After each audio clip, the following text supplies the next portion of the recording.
scoreboard. This game day update is sponsored by Mutual Federal, proudly serving Columbus with personal and business solutions at mutualfederal.com. Good afternoon. I'm Ryan Baker. It's been 25 days since we've seen Ohio State play football, but the wait is over as the Buckeyes take on Miami in the Cotton Bowl tonight at 7:30. Ryan Day will be handling the play calling duties, but Julian Sayin says nothing's really changed. Yeah, I don't think it's affected me too much. He's obviously very involved in the offense before, and he's very involved in the quarterback room. So just we have a ton of trust in all of our coaches, and I think it's just it's been great.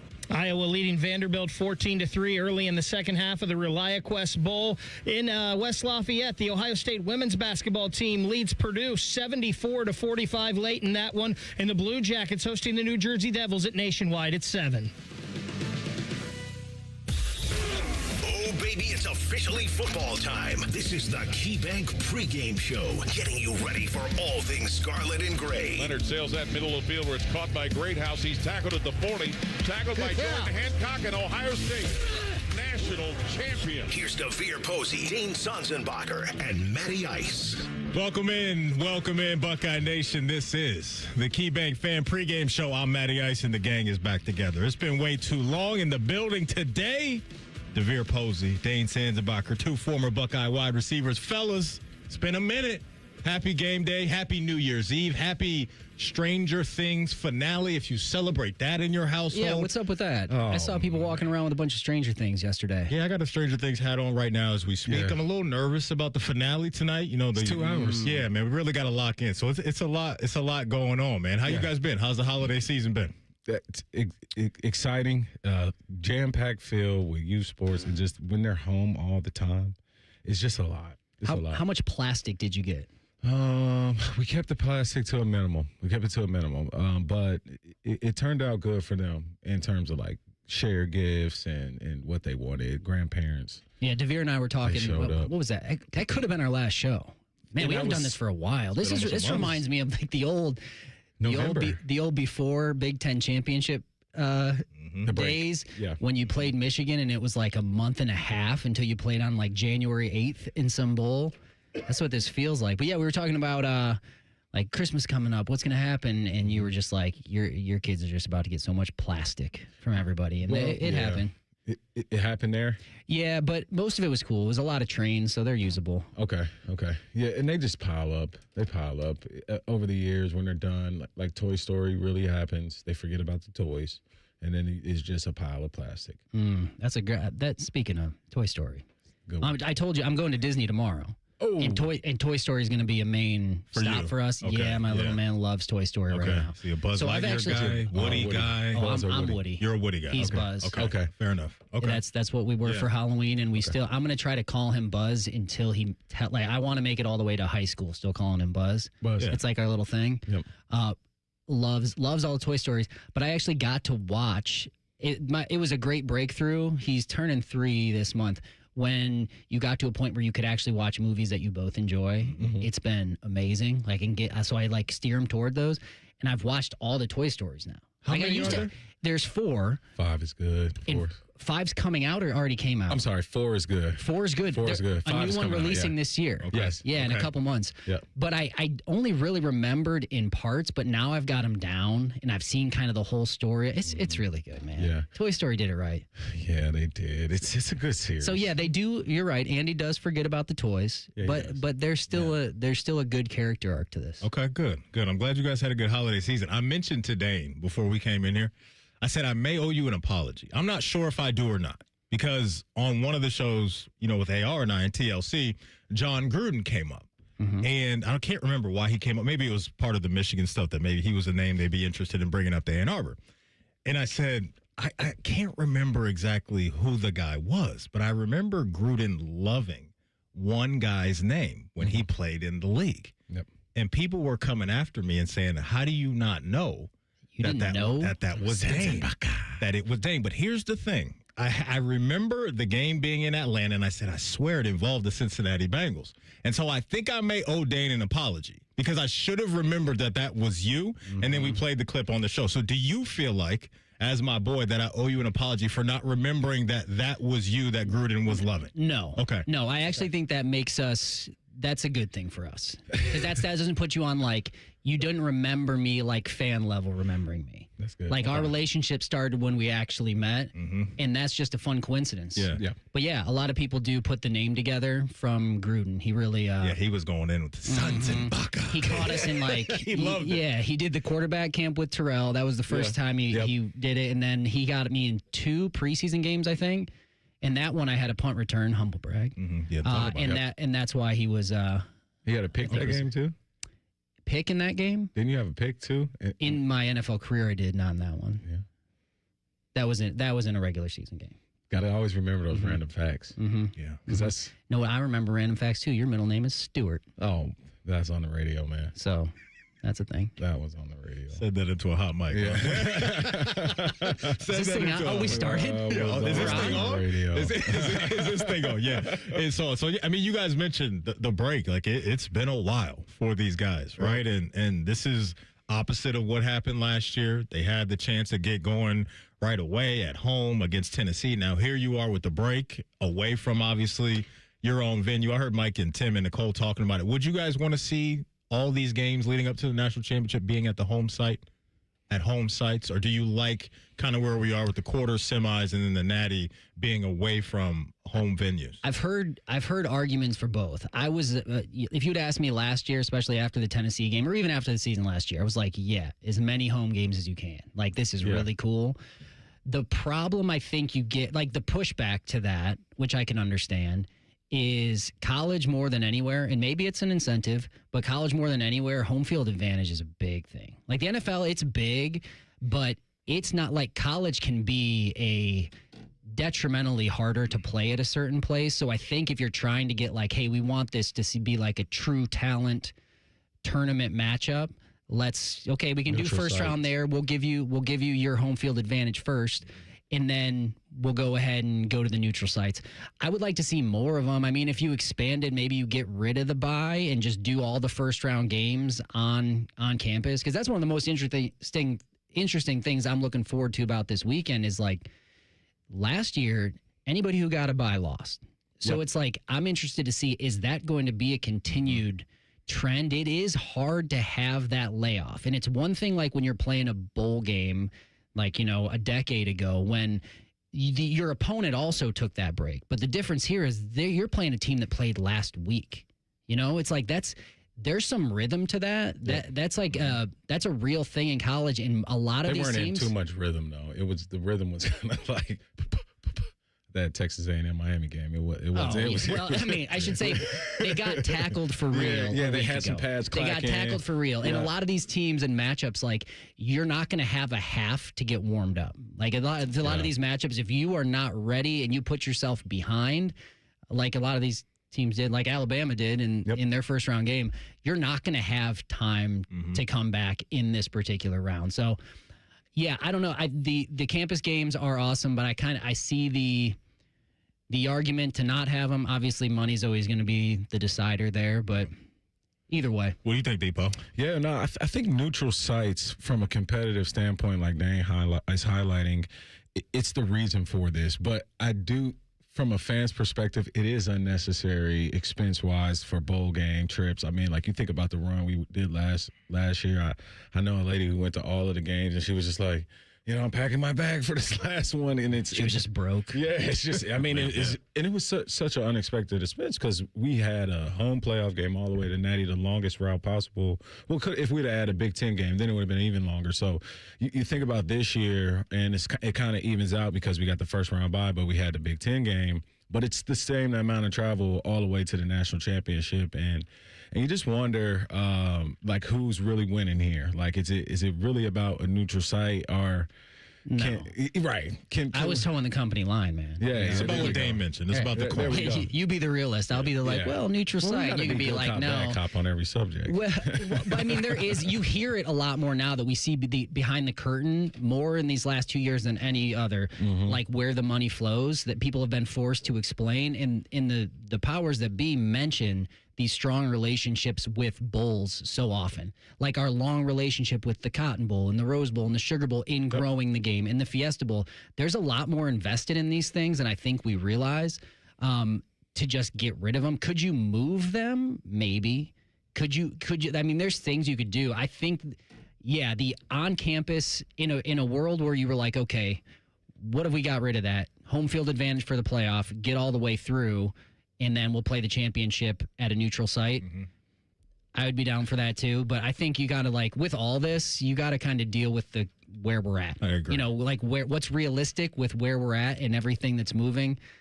I think you're definitely going to have those Bulls worked into this championship round. No doubt about it. Big one tonight, obviously, down there in Dallas. But before we get to that, we're going to look back and get the guys' thoughts on the Big Ten championship game when they went over to Indy and took an unfortunate loss to the Hoosiers. How do the guys think they'll bounce back? What do they want to see them clean up going into the game tonight? We'll talk about it next. This is the KeyBank Fan Pregame Show right here on The Fan. We're the girthiest radio station in the history of radio. Uncomfortably girthy. This promo is uncomfortable. The Fan, Ohio's girth destination. We're back to football talk, but before we kick off, a quick thanks to Bob and the team at Worthington Jewelers. Thanks, Common Man. Whether it's game day or every day, we're here to help you celebrate life's biggest moments. Worthington Jewelers, your hometown jeweler. What he said. Toyota-thon is on, and it's the perfect time to wrap up the year with a new Toyota, like the family-size Highlander and the bigger, more powerful Grand Highlander. Now through January 5th, you can get 4.75 APR financing on any remaining new 25 Highlander or Grand Highlander, including hybrid models, with approved credit through TFS. Plus, you get Toyota Care 2 years, no-cost maintenance. For complete details, go to Toyota.com. Toyota, let's go places. Welcome back to the KeyBank Financial Playbook with Jeremiah Smith. This play is called the rainy day out because everyone needs an emergency fund for a rainy day. Jeremiah fakes left, past impulse buys and subscriptions, then gains 3 to 6 months' expenses right into the rainy day fund. What a gain! That's money in the bank. Poetry in motion, JJ. Until next time, KeyBank opens doors. KeyBank, member FDIC. We're back to football talk, but before we kick off, a quick thanks to Bob and the team at Worthington Jewelers. Thanks, Common Man. Whether it's game day or every day, we're here to help you celebrate life's biggest moments. Worthington Jewelers, your hometown jeweler. What he said. They're trained. They're fired up. Let's do it. When you need heat, they can't be beat. They're Ohio State's undefeated heating and cooling team. For plumbing, drain, heating, and cooling, there's only one team. The Waterworks. Better care, better value, better results. Call the Waterworks at 614-232-2222 or visit them online at thewaterworks.com. A proud sponsor of Ohio State Athletics. Hi, this is Martina McBride. With online news, social media, and texting available 24/7, the world seems to be spinning faster and faster every day. And it can be overwhelming. Sometimes we just need to unplug and take a break from our electronic devices. It can help reduce stress and allow us to reflect on the things that are really important in our lives. This message brought to you courtesy of the United States Air Force. Being diagnosed with leukemia, lymphoma, myeloma, or one of over 100 other types of blood cancer makes people want more time to do the things they love. That means more time to be artists, prom dates, world travelers, and moms. We are Blood Cancer United, the world's leading organization focused solely on blood cancer research, support, and advocacy. We do the most for more people with blood cancer, so people with blood cancer can do more of whatever they want. Blood Cancer United. Join us at bloodcancerunited.org. Love football, love wings? Put those bad boys together and you get Austin and Byrne live at Roosters. Presented by Bryant Heating and Cooling. Large amounts of football and all the donkey sauce you can handle. Mondays on the Fan's YouTube channel. Fan weather. From the Logan AC and Heat Services Weather Center. Happy New Year's Eve and go Bucks. We're going to see temperatures today get right around freezing, but with gusty winds, it'll feel even colder than that. We will see snow develop later this evening, which could impact your New Year's Eve and Buckeye watch party plans, so safe travels. We will see that snow eventually taper off overnight, turning cloudy with lows in the teens. For the Fan, I'm meteorologist Meredith Garfalo with the 10 Weather Impact Forecast. You're listening to the KeyBank Pregame Show, the only way to get ready for a Buckeye game. Your home for Ohio State athletics. The Fan. Welcome back in. This is the KeyBank Fan Pregame Show. Matty Ice, DeVere Posey, Dane Sanzenbacher. Getting you ready for Hurricanes and Buckeyes down there in Dallas. 7:30 kick. We'll have more coverage for you right after we get done. 4 to 6. It'll be AR, Dave Biddle, former Buckeye Joshua Perry. So we got coverage all day right here on the Fan. So do not move, fellas. What's kind of odd is, last year, last game of the regular season for Ohio State, final score of that one, 13-10. They're on the losing side. And last time we saw Ohio State this year in the Big Ten championship game, they lose to Indiana. Final score of that one was 13-10. So let's go back to that game a little bit before we move forward and get into all things Buckeyes and Hurricanes. DeVere, I want to start with you. Coming out of that game, coming out of the Big Ten championship game, loss, what's kind of been sticking with you as far as why things went wrong and some things you want to see them get corrected before tonight? I felt like it was the first time we were able to see Julian Sang get pressured and how we were able to handle that as an offense. Not to say they had equal talent, but Indiana is a good football team, and they play good defense, right. and they had a great game plan. And it reminded me more of than the Michigan game when we went to Indiana and Matt Guerrieri kind of used this game plan on Marvin Harrison. It was a season opener, and it was Marvin Harrison's, I think, Biletnikoff year.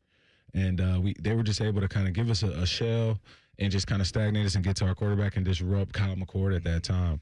And it was like, man, they're using the same game plan here a little bit. And when we saw our playmakers not being at full strength, I sort of look at it as like, hey, bottom line, chop it down to we didn't execute our best today. And this team was good enough to get us on a day we didn't execute our best. So I walked away from that championship game kind of like we were talking about Stranger Things, a little bit in the upside down. Yeah, felt that way. Yep, and kind of feeling like, hey, like, well, what's happening? And when you look at that week, what really sticks out outside of the field, it was like the most distractions I thought we had leading up to that game. Even down to the Legend Bay stuff, the Chris Henry stuff, right? You go there, and then you have, Hardline, having a great opportunity for himself, and just kind of filling through that with the biggest game of the year looming. Also throw in the Heisman, right? And like that's weighted on there. And then Jeremiah doesn't win the Biletnikoff, and so we're all kind of everywhere, media, publications, looking at different things, and it really wasn't about the X's and O's. And I thought for the first time, probably since Michigan last year, we had a lot of distractions piling up within the week of prep. Dane, what'd you think, man? Yeah, there was a lot going on. I think you caught a perfect storm, too, of DeVere touched on it. This wasn't a team that you could you just show up and beat. This was an Indiana team that can catch anybody in the country right now. Yeah. You can't sleepwalk through it. And you caught one on the Ohio State side, and they won't use them as an excuses, but you're coming off the most emotionally high game of the year. You've got all this other stuff going on. You can see the picture of this is a long haul and what are the stakes of this game? Now, you still need to win it, but it's not a need to win. This is just like a nice to win. And juxtapose that with a team that has, I don't want to say just as much talent, but I shouldn't say talent, as a team is playing as well as anybody in the country, and with a program milestone game that is hanging over, of importance, that is this game. Mm-hmm. So they're coming in there. They bring the fan base, this game means a ton to this team, as it should, rightfully so, with the firepower, and their defense showed up. So, I think if you're looking at the outside stuff, none of that was really leaning in Ohio State's favor. On the field, you didn't score enough points. You can't win with 10 points. No, and that's what it is. And I think there was the offense needed a little rhythm. I think it's credit to Indiana. They disrupted, especially in the second half. I thought in the first. Impressed by that game, and you watching. I'm not saying this like you watch Indiana, but you consume a lot more Indiana football than a lot of more people in the Central Ohio area. Uh-huh. Yeah. So I do. Do you feel like that was their best performance? Yeah, one of them. But I think the scary thing about Indiana is that was I went back and watched the Oregon game before this game because I was like, what was going on there? And it looked very similar. This team has been so consistent. So like where they do have the talent, but where they've been, and maybe it's just chalk it up to well coached. They're so consistent. It was that same level of thing that wasn't the Indiana team from last year. We're like, okay, get them on the ropes, and you might blow this thing over.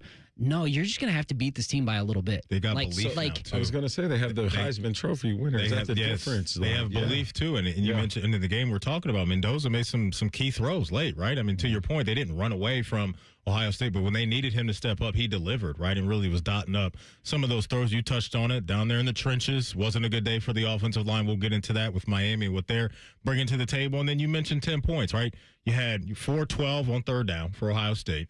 You march down the field late in the third quarter and in the fourth quarter, you don't get any points in the red zone. So they left a lot of meat on the bone. And then Brian Hartline admitted as such, it was a clunky week. How could it not be, right? You got one half of your mind down there in Florida, getting ready to start up that program.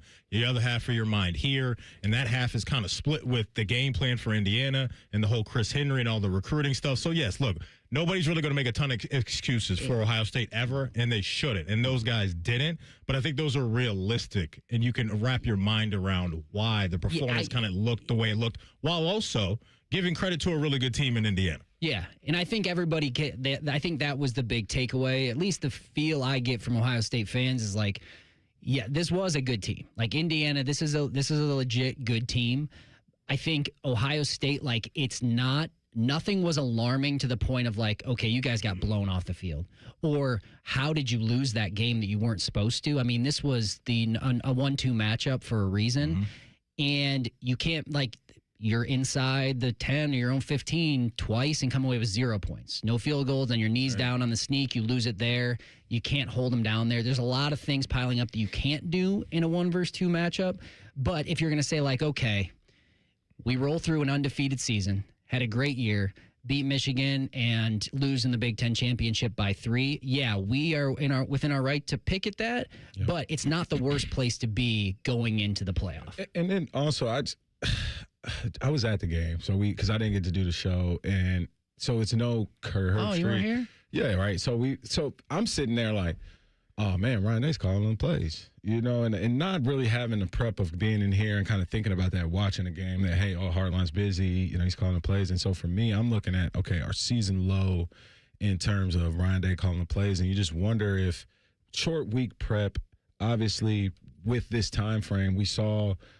I think it was the Georgia prep. He had Michigan, and we kind of felt like the game plan, everybody didn't kind of like some third down calls. I think it was Emeka Egbuka and during that time frame. And then he came out with this great game plan going into Georgia. And I just thought, like, wow, like, look at him getting a chance to be able to prep. And so I'm wondering, hey, is this Indiana game part of that decision? And then kind of like these looming interviews and these looming talk about, hey, Hartline has to kind of take that step back. And that kind of trickled out late, though, because I know Javier texted me during the game. I hadn't noticed it as much.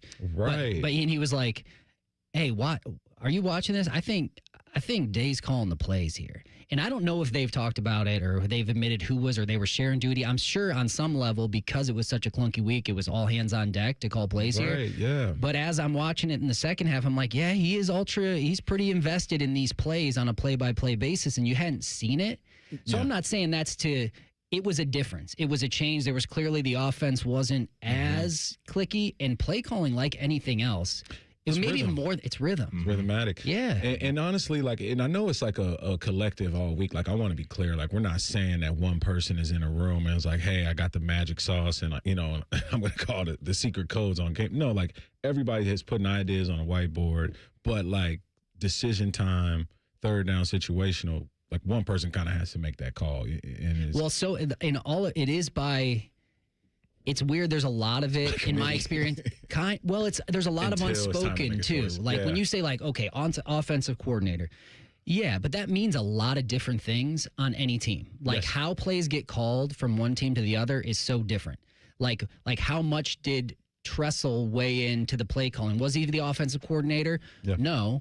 did he know when to weigh in? But that like rhythm of knowing who it's on is something that's kind of understood. Well, when that gets shaken in the week of a game, it's tough. Now you're like, we only have 10 seconds to make this call. Who is stepping into the headset and picking and calling the play on this third or fourth down? I'm not saying they ran into that because I don't know, but I know it is a delicate balance of it's a lot of feel. It's not like one guy has it and I call the plays, and then if I don't, somebody else calls it. There's a lot of guys chirping on those headsets, and they know situationally when they need to chime in. So let's get insight from you guys for sure. And then there was some questionable stuff too, where 4 and 17 aren't out there on the field, like Jeremiah and Carnell, and I know they were asked about that this week. So let's extend this conversation a little bit, because now we know Coach Day's taking over the play calling for this game. How is that going to impact Julian Sand? You'll hear from him next. This is the KeyBank Fan Pregame Show right here on The Fan.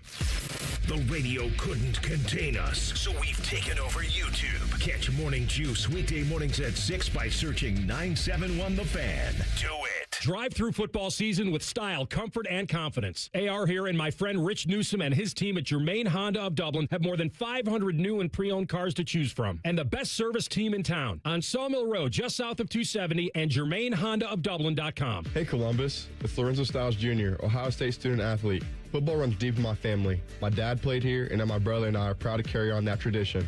At Monogram Homes, family matters too. They treat every homeowner like one of their own, building with care, precision, and pride. Monogram doesn't just build houses, they build homes, crafted just for you. So whether you're starting your first home or designing your dream space, Monogram Homes has got your back every step of the way. Visit monogramhomes.net to start building today. Monogram Homes, a builder you can trust. Welcome back to the KeyBank Financial Playbook with Jeremiah Smith. With this next play, practice managing your finances right from the KeyBank mobile app. I'm talking about the mobile banking post. Jeremiah heads clear up the middle with 24/7 account access. Into the option to transfer funds, set alerts, or make check deposits. Now that's a touchdown for your finances. Until next time, KeyBank opens doors. KeyBank, member FDIC. Drive through football season with style, comfort, and confidence. AR here and my friend Rich Newsom and his team at Germain Honda of Dublin have more than 500 new and pre-owned cars to choose from. And the best service team in town on Sawmill Road, just south of 270, and GermainHondaofDublin.com. People don't realize that glaucoma is one of the leading causes of blindness. Because there are often no early symptoms, nearly half of those with glaucoma may not even know they have it until vision loss has occurred. I was diagnosed with normal tension glaucoma in July of 2020. And what we found out at that point was I had already lost 40% of my sight. And you think it only affects people that are, 75 or older, retired, grandparents, and that's not the reality of it. I didn't think at all glaucoma was going to affect me because I didn't know of anyone that had glaucoma, no one in my family. When you have glaucoma, you can't get back that sight that you lost. And so early detection and treatment is vitally, vitally important. Don't miss life's most beautiful moments. Schedule an eye exam today. National Glaucoma Research, a bright, focused foundation program, offers free resources and tips for healthy vision. Learn how to protect your sight at stopglaucoma.org. This is Clark Kellogg. Holiday Hoopla started in 2024 as a 34-team, 18-game high school basketball showcase. This year, it's a basketball festival featuring 43 boys and 20 girls high school teams, over 100 middle school and youth games playing on 6 courts simultaneously. Join us at Holiday Hoopla December 20th through the 22nd, hosted by Bleacher Republic at the Greater Columbus Convention Center in Exhibit Hall B. For Holiday Hoopla game times and tickets, visit holidayhooplaohio.com. Join Rothman and Ice every Thursday at 2:30 for Gold Jacket Thursday. Presented by the Pro Football Hall of Fame. A new Hall of Famer joins the show every week, but not OJ because he's dead and probably a murderer. The Fan. This is the Fan's Game Day Scoreboard. This Game Day update is sponsored by Mutual Federal, proudly serving Columbus with personal and business solutions at mutualfederal.com. And I'm Cole Bartimus. We are counting down to 7:30. That is when number 2 Ohio State will take on number 10 Miami in the Cotton Bowl. Because of this, we got an interesting lineup today. 2 to 4, that is the Fan Pregame Show. That's what we got going on right now. After us, 4 to 6 is the Fan Tailgate Show. That's with Rothman, Dave Biddle, and Joshua Perry. And from from 6 to 7:30. That's when Paul and Jim will give you their pregame coverage at 7:30. Football is played. Couple bowl games happening right now. Number 23, Iowa, they have a 24-10 lead over number 14, Vanderbilt in the ReliaQuest Bowl. Also going on right now, we are in the first quarter of the Sun Bowl. Arizona State 7, Duke 7. And tomorrow we only have 3 games, but they are all playoff bouts. We got Oregon, Texas Tech, Indiana, Alabama, and Georgia, Ole Miss. The only way to do game day. This is the KeyBank pregame show, getting you ready for all things Scarlet and Gray. Your home of the Buckeyes, the Fan. It's time to find out what they're saying. All right, welcome back in.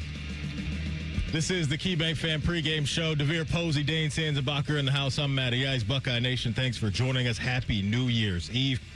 Before we hear from Julian Sam, what did you guys think of where Julian finished in the Heisman race this year, finishing 4th? Because going into the Big Ten championship game, there was conversations of, look, this is, going to kind of determine the winner, and then the guy that loses the game ends up finishing 4th. I thought that was a little odd. What did you guys think? I'm okay with the reality that Julian Sand finished 4th and Jeremiah Smith didn't win the Heisman. I mean, the Biletnikoff. I think as sophomores, you look at where these guys are, national championship already under their belt, Heisman, finalists and like all of these categories. We have these guys one more year. We have them motivated. And then just where they could be tonight and how this playoff picture finishes, we go win another national championship. I think they have an opportunity to rewrite history, in terms of what greatness means at Ohio State, receiver-wise and quarterback-wise, duo-wise. And it wasn't the year for him, right? Mm-hmm. And as a first-year player, as a young guy, as a first-year starter, I mean, everybody else that was up there was like a grown man going into the league. I mean, and Julian is Pavia, Jeremiah Love, and then Fernando. Yeah, those are the top 3. Some of those guys have been to 2 schools already, What was the order? Who was 2? I believe it was Pavia, and then it went Jeremiah Love. I believe that was the correct order, and then Julian came in 4th. It was odd for me, honestly. I thought Julian was going to finish 2nd. I really did. Yeah, and getting to know college football players and household names, like next year, Julian Sand will be the name, right? Him and Archie Manning, and they'll probably be up there again. And so his track is a little different, yeah. Yeah, on that level, I'm not. This was a pleasant surprise to have Julian in a position to even do that this year. So I don't even think this is like a – maybe it was one of those situations where I know a lot of people did cast their votes early before that game, but it could have been kind of winner takes all type thing with the voting after that Big Ten championship. And if you're looking at the voting that way, if you wanted Pavia, you already voted for him.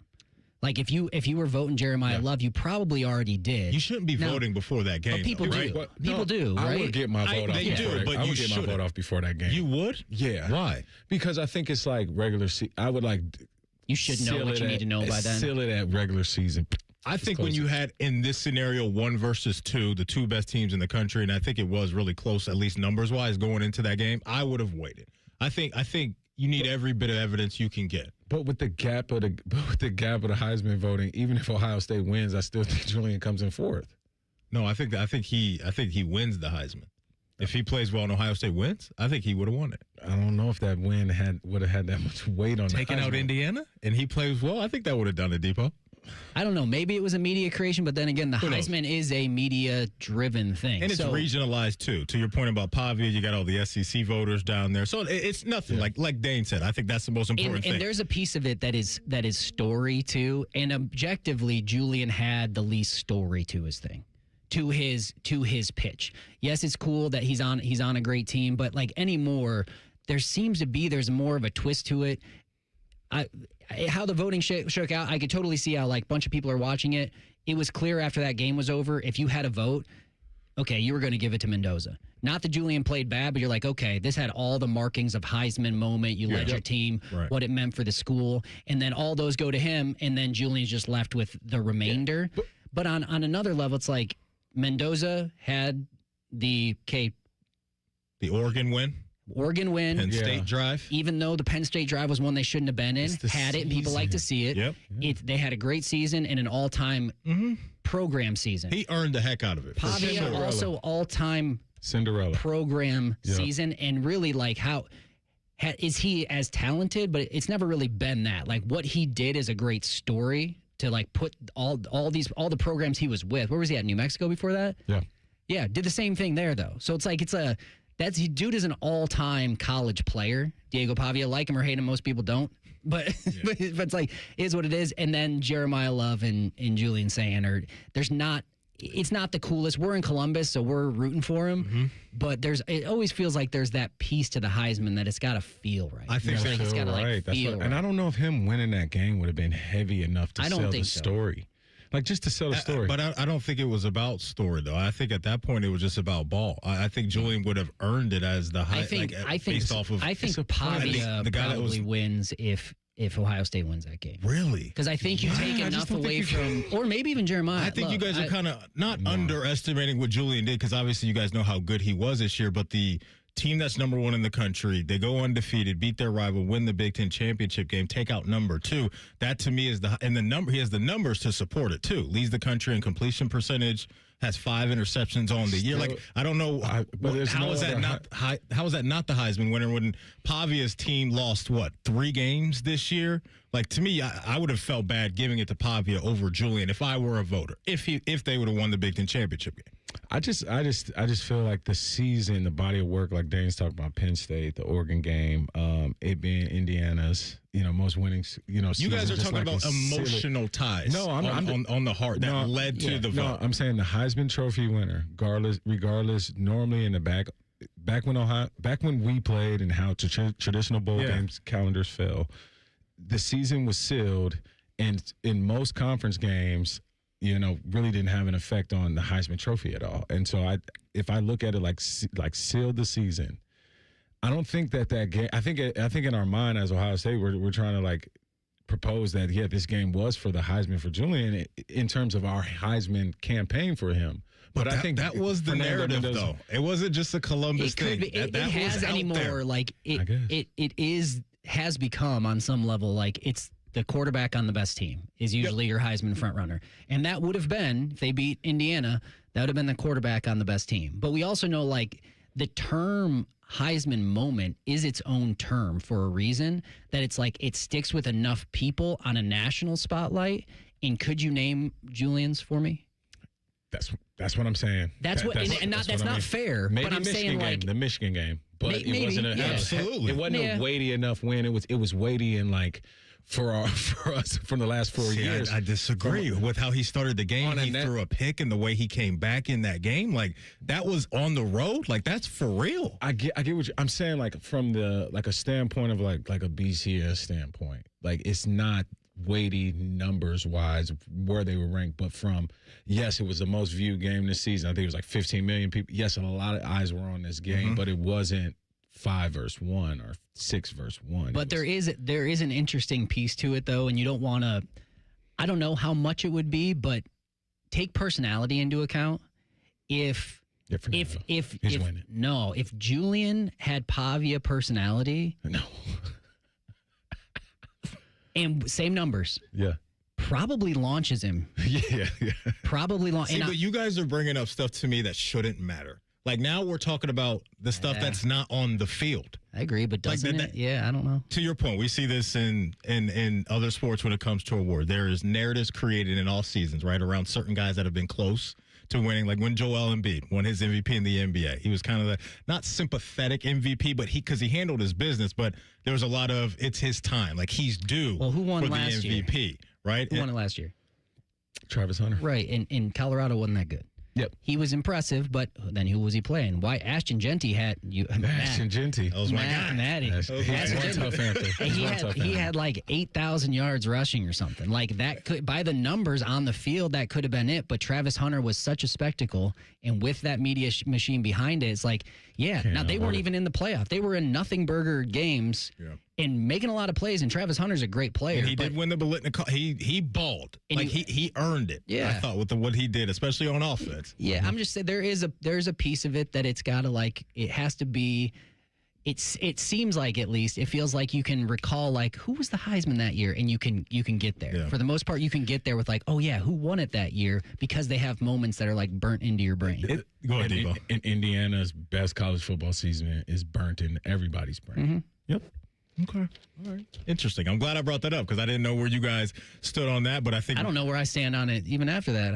I just think, I think there's just so many things that you can look at as a voter that can lean you one way or the other. Yeah. And I think we all got different views on it, and I think that's kind of what the voters did as well. But regardless, Mendoza, I mean, the dude was special, man, all year long. We laid out the moments. He balled out and had some big-time throws in the Big Ten championship game. You will hear from Julian saying next about the difference in the play calling and Coach Day now taking over the play calling. You'll also hear on him about, just the Indiana loss and maybe how that's added some more fuel to his fire. We'll do that next on our One Tough Animal segment. This is the KeyBank Fan Pregame Show right here on The Fan.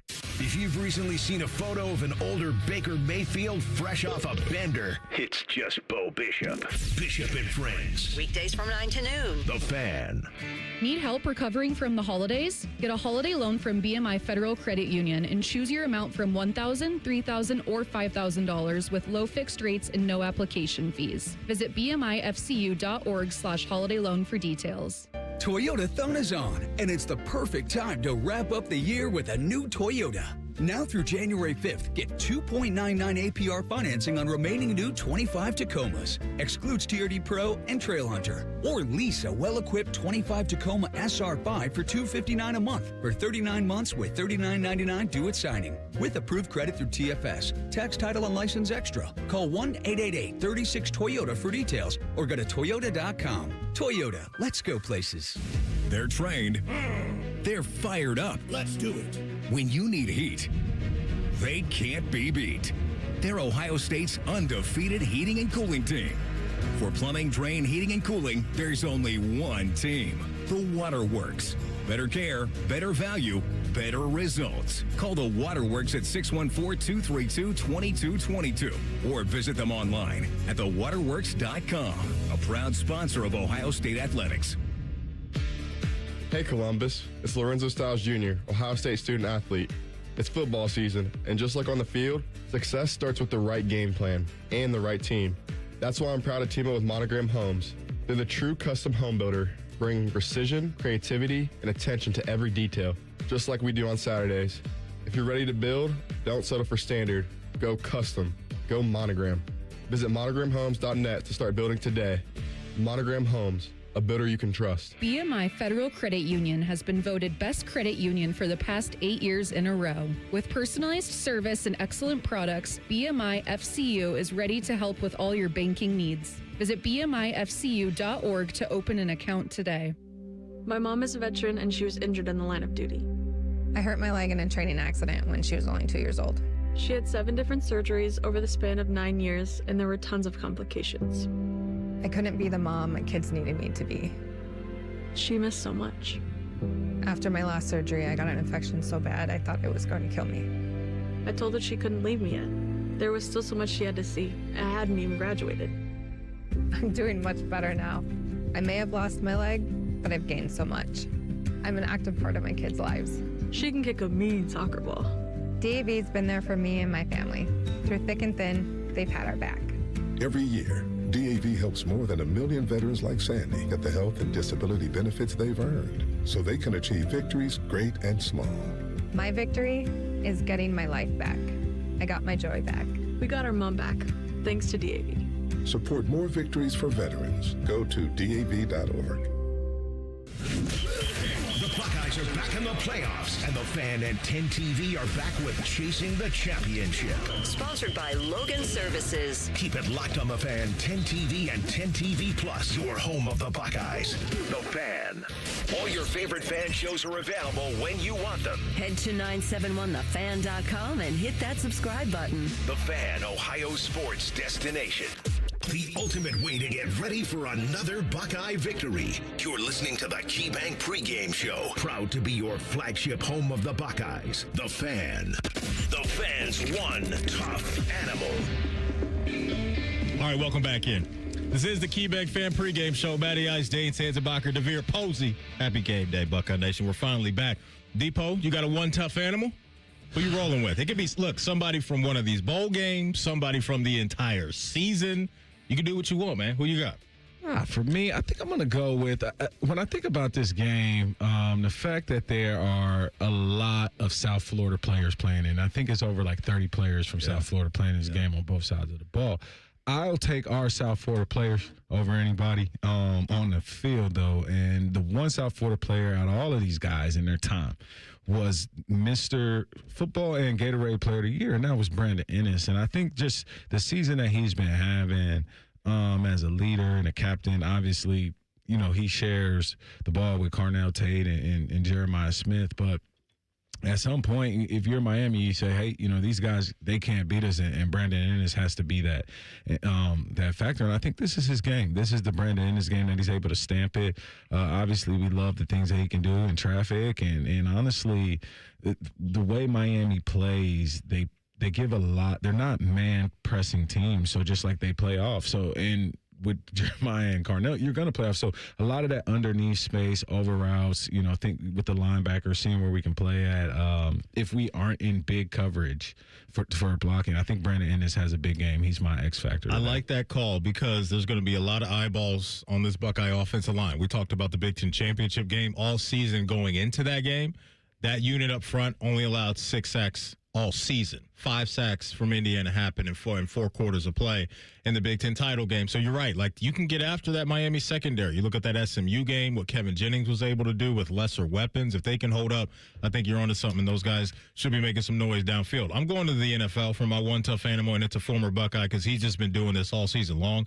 I'm going Jackson Smith and Jigba. We're going into the last week of the regular season, and this man's leading the NFL in receiving yards, 1,709 yards, and he couldn't have timed it up any better. 10 touchdowns to go along with it.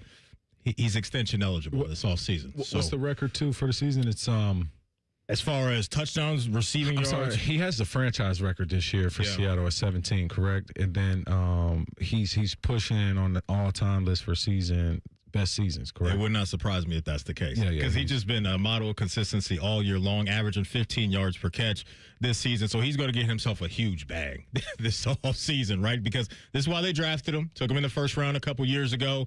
Cleared the runway for this guy. He's taking full advantage of that. He and Sam Darnold have had some really, really good games all season and some really good chemistry. So I'm going JSN out there in Seattle, Dane, as my one tough animal for the year. Yeah, when I read your breakdown, I thought we were doing X Factor in this spot because I was like, dude, we've got one tough animal. I don't know if I've seen a game in a long time. We'll get the one tough animal for the year is what you did. I remixed it a little bit. I remixed it a little bit. Hey, we're getting back in the rhythm too. You know, this is like we didn't play. Ohio State can't afford to do what we're doing right now. We haven't played in a few weeks. We're still getting into the rhythm of things. I'm not into any of these bowl games. I don't care. I want to see what Michigan looks like at the top of the hour here at 3, but all these other bowl games that have been going on, I'm good. I'm kind of with you. I'm good. And that's why. But I think this will help lead us into what we want to talk about anyway in X factors and who needs to be tough animals. And you touched on a little bit already, but big challenge for the Ohio State offensive line. I mean, I think it's going to go through because multiple reasons. One, they've got to clean up whatever they needed to clean up from the Big Ten championship game. I think that was a main difference in that game was the amount of pressure that Julian Sain was feeling. Two, like in any of these games, any of these 4 games, you know how much, on any level, especially in college, a defensive line can just wreck a game. If you have dudes that are really good defensive line and they're having a day, it can turn a game. So, I mean, I think there's a lot going on and a lot of pressure on this Ohio State offensive line to play like tough animals. If tomorrow you're looking back in this game, you're going to have to say, if it was an Ohio State win, offensive line held up. It was better than I thought it was going to be. They gave him time. They made plays. I'm so glad you brought it up in that way because we were talking about a similar thing this time last year. The narrative around the Tennessee game was similar to this. James Pierce, that defensive line, Ohio State coming into a game with, hey, moving Donovan Jackson out to left tackle. What is it going to look like? They got things in order on their way to a national championship. And so today, Gabe Van Sickle is going to be a guy I cannot wait to see how he holds up at the right guard spot because Messidor and Bain, these dudes are for real.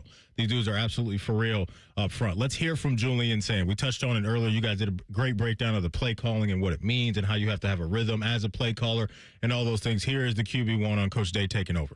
Yeah, I don't think it's affected me too much. He's obviously very involved in the offense before, and he's very involved in the quarterback room. So just we have a ton of trust in all of our coaches, and I think it's just it's been great. You guys got trust that after a few weeks and Coach Day and obviously the whole offensive staff getting on the same page that it will look better. I know a lot is going to be locked in on what you just said, Dane, with the offensive line, but do you guys have the confidence in Coach Day to take over this thing and have it look better than what we saw in Indy? We know he can do it. We know he can call plays. I mean, we've seen him have success. That's kind of how he cut his teeth and got where he is.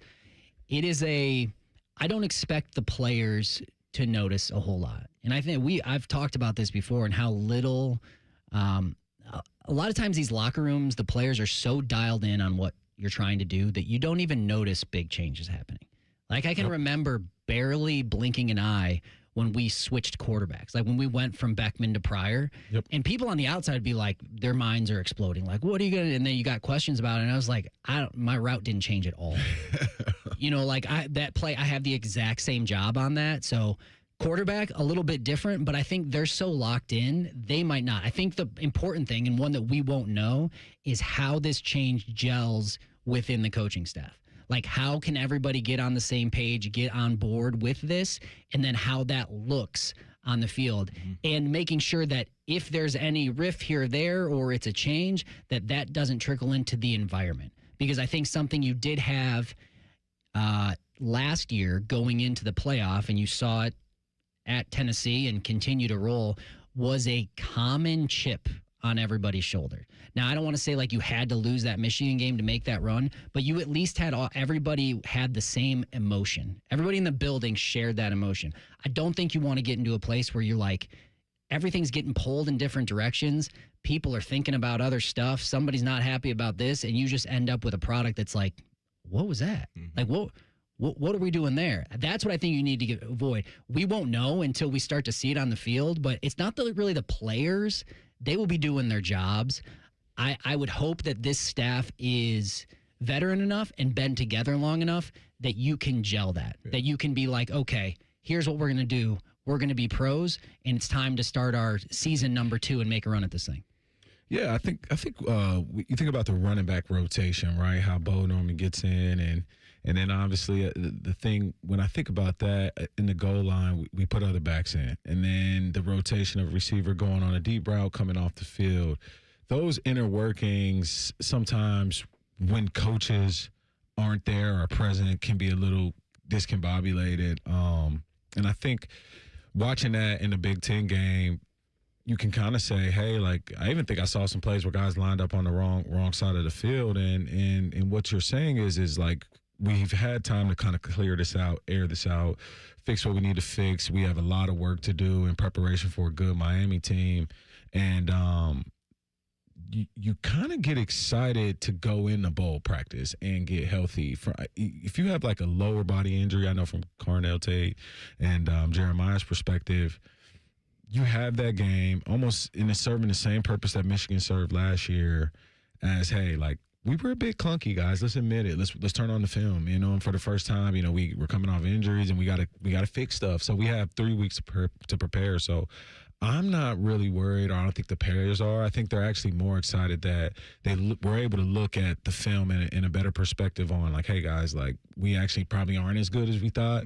And that's a healthy mindset going into the playoffs. I think just like being motivated and being able to in a place to want to prove it. And I don't know if you guys saw this heckling video with this fan that was like at Ohio State's practice and just kind of was like, "You guys lost to Indiana." No, I didn't see that. Yeah, it was pretty intense, man. And I know the guys are going to get going, man. They've been hearing it a lot over these past couple weeks. I believe it. It's worth noting, and it doesn't even have specifically to do with this game, but across the board, it's a shame that you get to this point in the season and at least 3 or 4 of the teams that are still in the playoff, this is the most important time of the year, are hobbled due to stuff that isn't even player related. Like, you've got shifts with coaching. You don't have. I don't think Oregon has either of their coordinators, or they're there, but they're already hired away somewhere else. Ole Miss head coach is not even coaching them, and they look good in their first game in the playoff. It's like you would really wish that at this point, you did all this work in the season, that you got all these teams at full throttle. And I know it's just the way the calendar goes, and this talent is good. Like, these coaches are going to want to take interviews and take jobs, but it's just like, how are we actually going to know? It's a lot of moving pieces. Schools can't wait. A lot of moving pieces. I don't know the fix, but it is a shame that you're just like, okay, we did all this, and anybody's going to have an excuse now. I mean, you might not get everybody at full throttle clicking the way they were even in the regular season. No doubt. Coming up top of the hour after an update, we're going down to Dallas. We're going to link up with the man that sits on the Iron Throne for 10 TV. He's Adam King. We'll see how healthy AK is feeling. Coming up next, this is the KeyBank Fan Pregame Show right here on The Fan. Common man, a radio veteran, has a large hemorrhoid. Timmy Hall, a good, clean boy, moonlights as man's hemorrhoid. Common man and Timmy. Weekdays at 3. The Fan. Atlas Butler has convenient 2-hour service windows for heating, cooling, and plumbing service. Because nobody likes waiting around. You listen in BMB? Nobody likes waiting around. Call 1-800-FURNACE. Toyota-thon is on. Wrap up the year with a new Toyota. Now through January 5th, get $3,000 customer cash on remaining new 25 Tundras. Or get 0.99 APR financing plus $1,000 TFS APR cash. With approved credit through TFS, excludes TRD Pro. APR cash must be applied to deal. And every new Toyota comes with 2 years no-cost maintenance. For complete details, go to Toyota.com. Toyota, let's go places. Columbus has trusted Atlas Butler for heating and cooling since 1921. They didn't start out doing plumbing because home plumbing wasn't really a thing yet. Yeah, they've been around a while. Call 1-800-FURNACE. What does it mean to give 100%? It means giving everything you've got, every single day. That's why the V Foundation gives 100% of every dollar donated directly to cancer research. So no matter what you give, we give 100% for life-saving research victories, 100% to making new discoveries that lead to innovative treatments, 100% to groundbreaking cancer research that could one day save someone you love. We know cancer research is working. Over the last 30 years, an estimated 4.5 million lives have been saved thanks to game-changing research breakthroughs. But there is more work to do. That's why the V Foundation gives 100% of every dollar donated directly to cancer research. We will always give 100% to accelerate victory over cancer. Don't give up. Don't ever give up. Donate today at v.org. I always tell people I was the luckiest guy in the world. I wanted to be an Army man or a fireman, and I got to do both. As a firefighter, my job was about saving lives. I never thought one day I would be fighting for mine. After spending his career answering the call to save others, Ken was diagnosed with ALS.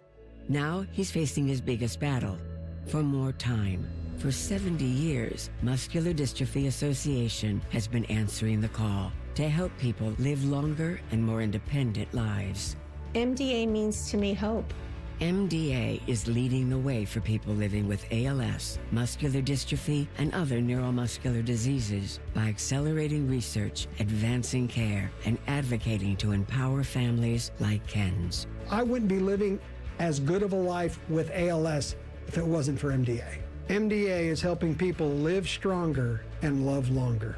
Learn more at mda.org today.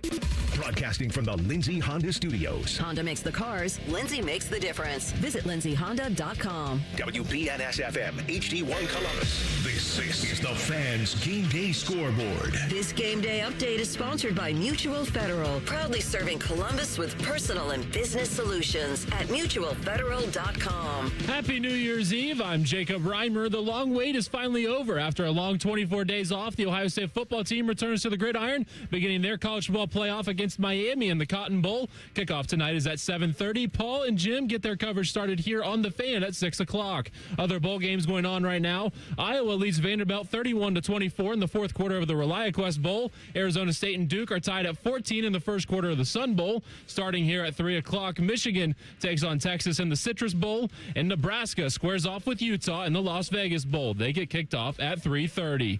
Breaking sports news when it happens on The Fan, Ohio's sports destination.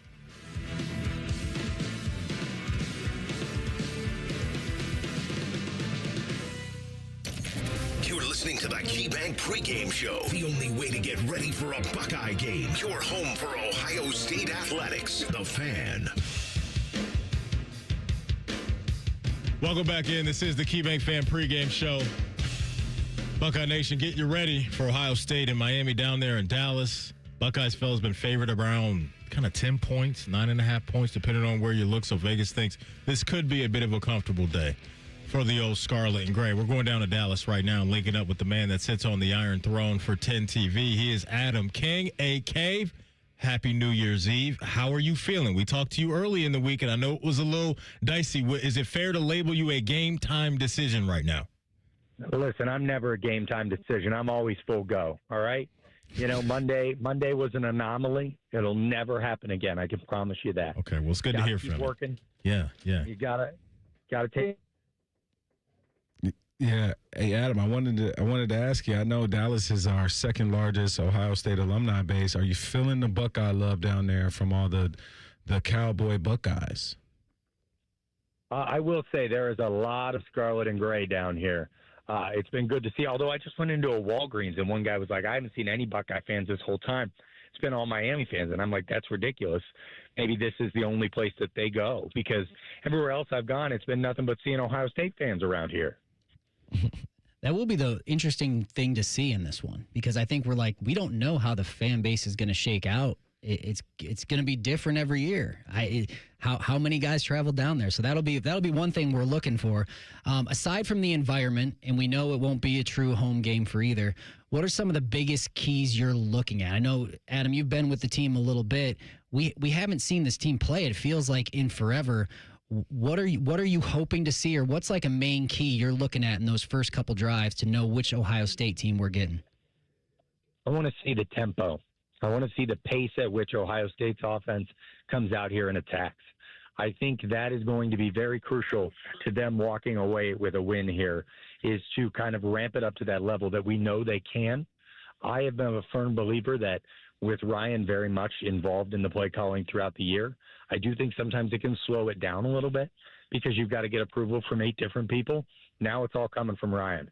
Everything comes right from Ryan Day, from his mouth to the quarterback's ears, and with Keenan Bailey involved. So that's going to allow you the opportunity to be able to move a little quicker on offense. Love that. Love to be able to smooth that out offensively. Defensively, Mark Fletcher and Malachi Toney, they get to see 3 guys. The X factors are Arvell Reese, Sonny Styles, and Caleb Downs. How do you think those guys play into this? And is Carson Beck, he's always had this question, Adam, does he belong? And I know those 3 guys know they belong. How does this play out in your mind? Well, I think Carson Beck is one of the most overrated college quarterbacks in a long time. So that'll tell you that. I think this is a guy that he has struggled to find himself. And when he does, he looks like, I like what Kenyatta Jackson said. When he has time in the pocket, he looks like a first-round pick. When he doesn't have time, he is erratic. He has issues, and it's constant. And I don't just see him getting the opportunity to settle back in there against this Ohio State team. I think it's going to be a long day for Carson Beck. All right, AK. We know you got to rest up the voice. Go get you some hot tea, whatever you got to do. But before we let you go, man, the voice sound? It sounds better than it did earlier in the week. I will tell you that. It does sound better than it did earlier this week. Hey, before we let you go, where can the folks follow you around tonight? Where are you going to be on TV, socials, and all that good stuff? 6 o'clock to 7 o'clock. 10 TV, 10 TV Plus. Make sure you tune in. We're going to have live coverage from AT&T Stadium, getting you set. Social media, Adam King, 10 TV. I'll have you covered with all, make you feel like you're down on the sideline, and then right when that clock hits 0, flip it over to 10 TV. We're going to have you covered with the best Buckeye coverage. We're going to go all the way into the morning hours, getting interviews with Buckeyes, getting interviews with players after they win this game against Miami, 38-13. Sounds good. Appreciate you, AK. Safe travels getting back, man. Enjoy the game tonight. Thanks, guys. Depot, you asked him about the Miami offense. Let's hear from Matt Patricia and how he's viewing the Hurricanes coming into this one. There's a lot. I mean, the run game controls the game, and I think that comes from the head coach, and they've done a great job of really running the ball and controlling the game. You saw that against A&M. The quarterback and his decision-making, and certainly Tony. I mean, this guy's everywhere. He does everything. He can play quarterback if you need him to. He can run the ball downhill. He can catch the ball vertical, and he can, certainly horizontal stress you. So those are the key points of the game that we really got to do a good job with to start early. He touched on Malachi Tony in that clip. This is a dude that reclassified. He's a year early, so he is supposed to be a senior in high school right now. And we've seen the impact all year of what he can do. Coach Patricia just touched on it. If they need him to throw a pass, he can do that. They need him to come out of the backfield, he can do that. He can line up in the slot. He's one of those quick, twitchy guys too, right? Like he's really got some real quick bounce to him when he gets the ball. And so that's going to be an interesting matchup there and where he lines up and finding him all the time. And I think that's where you kind of have to start for me, fellas, is identifying where he is snap in and snap out, because they're going to try to get the ball to him in a lot of creative ways. And the thing about it is, I mean, you've seen in the NFL a lot of the great offensive minds and great, receivers and pass catchers get followed. And for him, it's different because he could play quarterback, he can line up at running back. I'm just really interested if we're going to put Caleb Downs on him, right? And just like kind of have him follow him around and just be able to play off of responsibility and say, hey, kind of, because I've heard Matt Patricia refer to Caleb Downs as the eraser. And so just like whatever you have drawing him defensively, you just got number 2, he kind of erases those problems from your page. And so I would love to see 2 erase him today. Let me ask you this. The coverage skills, how difficult of a task do you think that will be for Caleb Downs based off of what you've seen him do? I've only seen him get beat once, and that's from Xavier Worthy on a bomb that Quinn Ears threw when Alabama played at Texas. Okay. And besides that, I haven't really seen anybody beat him up top. And it's just kind of crazy. Like that's the only play I have in my mind. And so I'll be surprised if it happens. Because that was the fastest guy in combine history. He was electric. Electric. Yeah, there's always going to come a point in these games where you have to play man. You have to go like our athletes versus your athletes. I really like ours almost in any matchup on the defensive end, or on the defensive side of the ball. That is, I just think like we touched on it earlier. A main point in this is like a lot of your problems get solved if you can disrupt Carson Beck.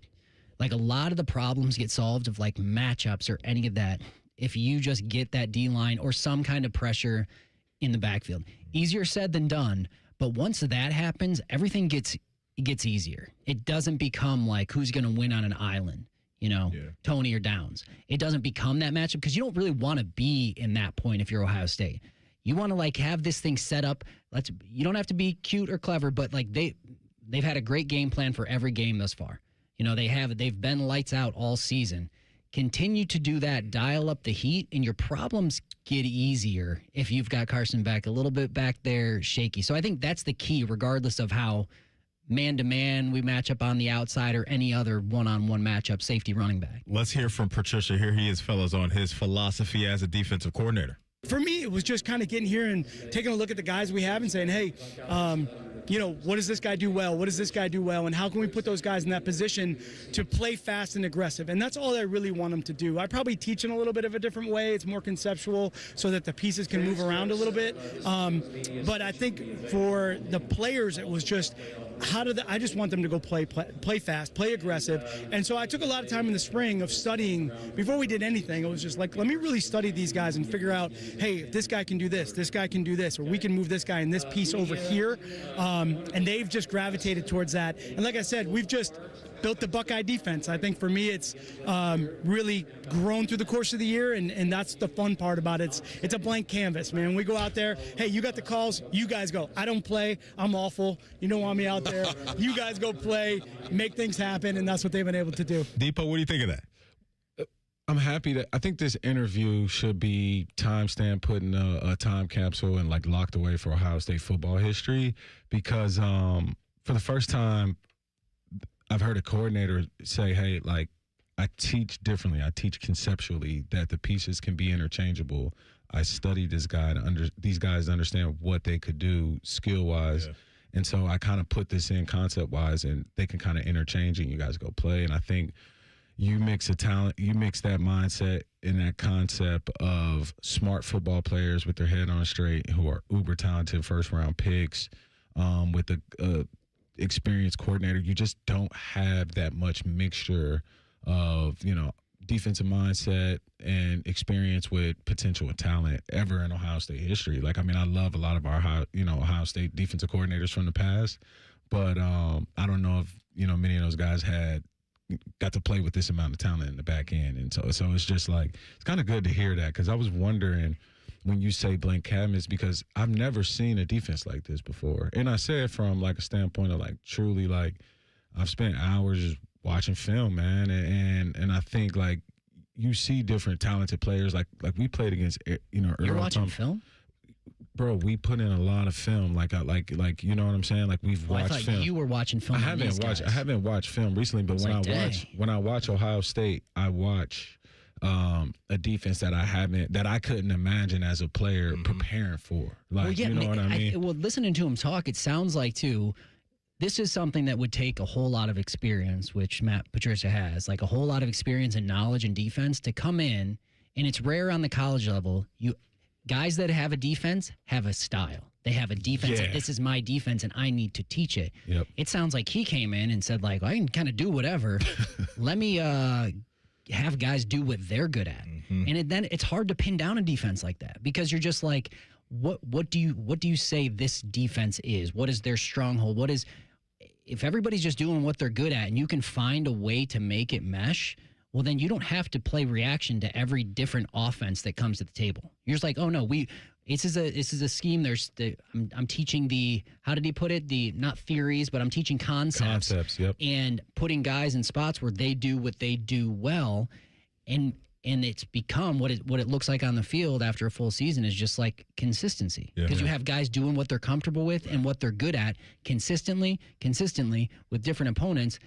And it seems to work out. So, I mean, it's cool to hear it. And I think we're in a lucky spot. And it's kind of like a rare place where, he didn't come in and say like, hey, I'm going to install the Matt Patricia defense. He's like, all right, well, let's just let's get you guys doing what you're really good at and get out there and play, because we got some of the best athletes. And you mentioned the players being comfortable too. I think for him, like not having to be a head coach anymore and worrying about all those like the things he had to go through in the NFL and all that. He's coming in every day, and it's just what he loves to do as a play caller on that side of the ball. And to your guys' point, that mentality with the talent that he has, this is why you're getting the product that they've had all year long. And I think all of us would be shocked if it goes the other way today. They've just thrown up brick walls time after time after time. Well, I think that's what's going to happen today is Mark Fletcher, he's a zone runner, and you got guys like Sonny Styles and Arvell Reese who just fill zones, and Caleb Downs fill zones fast. Yeah. So it's going to be interesting. Coming up next, it's our Behind Enemy Line segment. You will hear from Jordan McPherson, who caught up with the gang on Bishop and Friends. He covers